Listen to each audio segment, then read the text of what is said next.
Good evening, everyone. Hope you're all well. Your bedtime story today comes from me, Mr. Austin, and I've chosen a book today that focuses on bravery and optimism.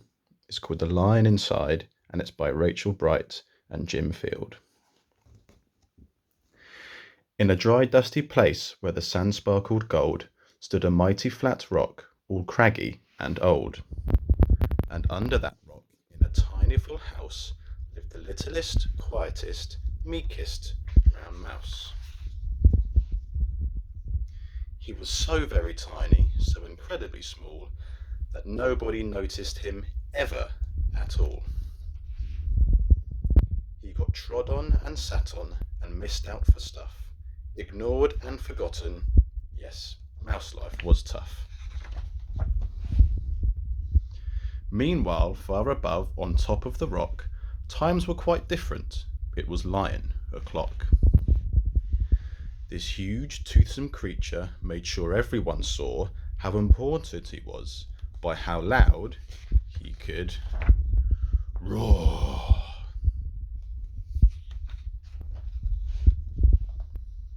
He was head of the pack. He was shouty and tough. He showed the crowd he was made of strong stuff. Yes, all were impressed by this mighty King Cat.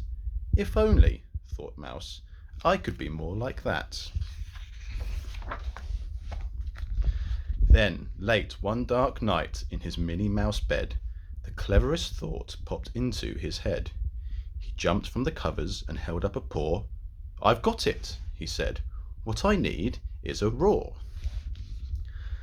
I mean, what if this mouse, with the weeniest squeak, was a little more grrr and a little less meek?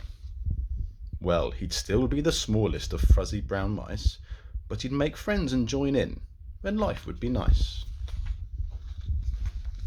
Yes, thought the mouse, I must find out how.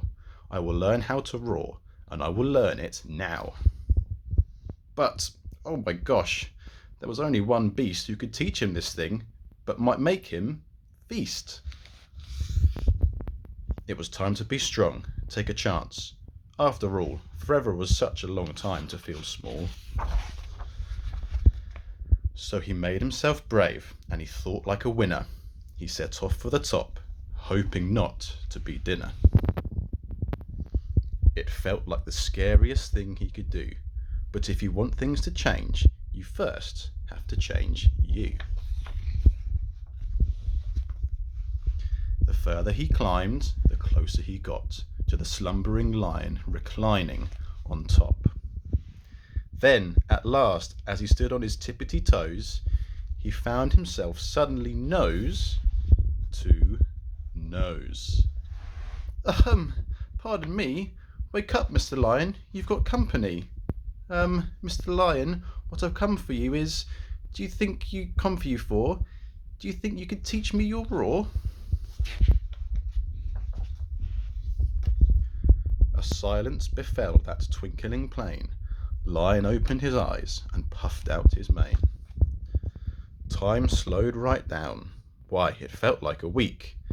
Then he opened his mouth and let out an eek.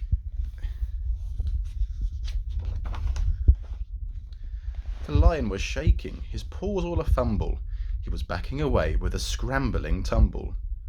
Don't hurt me, he whimpered. Oh, try to be nice. Well, my goodness, this lion was frightened of mice. Don't worry, Mouse peeped. I'm a friend, not a foe. Let's rock this together. We'll have fun, don't you know? That was a magical moment for sure, when Mouse didn't feel at all small anymore. He had found his true voice and had learned to speak out, and for that you don't need to roar or to shout. And from that day and always the two were a pair. They both liked that rock better, now the rock was to share. The mouse, while still little, felt big in his head, and Lion, he still roared, but with laughter instead. Yes, that day they both learned that no matter your size, we all have a mouse and a lion inside. Sweet dreams, everyone.